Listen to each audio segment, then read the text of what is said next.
வணக்கம். நான் உங்கள் இருதயம்.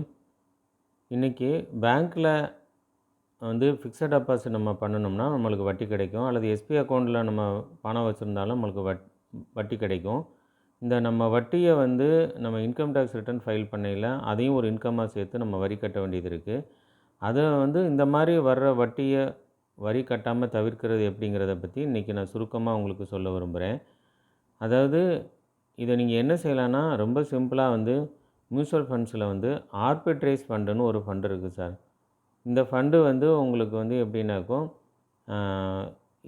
கேபிட்டல் ரொம்ப சேஃபாக இருக்கும். இது இதுக்கு கிடைக்கிற வட்டி கிட்டத்தட்ட எஃப்டியோடைய வட்டி தான் கிடைக்கும்.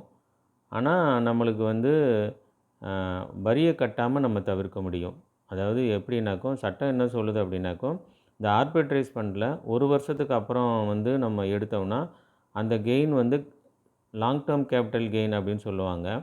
லாங் டேர்ம் கேபிட்டல் கெயினுக்கு சட்டத்தில் என்ன சொல்கிறாங்கன்னா, ஒரு வருஷத்துக்கு பிறகு நீங்கள் எடுத்திங்கன்னா 1,00,000 வரை உங்களுக்கு வரி கிடையாதுன்னு சொல்கிறாங்க. ஸோ அந்த அடிப்படையில் நம்ம இந்த மாதிரி ஃபண்டில் நம்ம இன்வெஸ்ட்மெண்ட் பண்ணோம்னா, எஃப்டிக்கு பதிலாக இதில் இன்வெஸ்ட்மெண்ட் பண்ணோம் அப்படின்னாக்கும் நம்மளுக்கு கிடைக்கிற வட்டியெல்லாம் எக்ஸம்ப்டடில் போயிடும். ஸோ இதை நீங்கள் நல்லாவே நீங்கள் பயன்படுத்திக்கலாம். அதுபோக இந்த வருஷம் உங்களுக்கு அதாவது எப்படின்னா, ஒரு நியூஸ் ஒன்று சொல்கிறாங்க.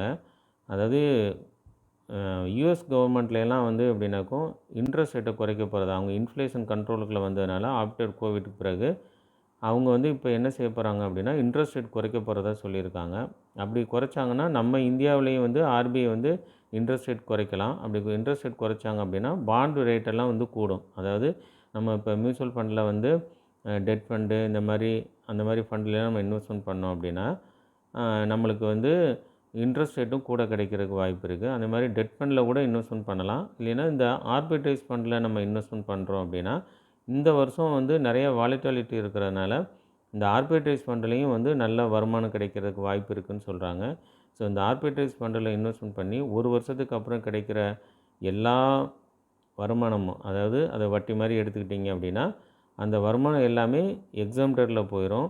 ஸோ நம்ம பேங்க்கில் வட்டி மூலமாக வர்ற வருமானத்துக்கு நம்ம வரி கட்டுறதை தவிர்த்து இந்த மாதிரி நம்மளுக்கு கேபிட்டலும் சேஃபாக வட்டியும் வாங்க முடியும்.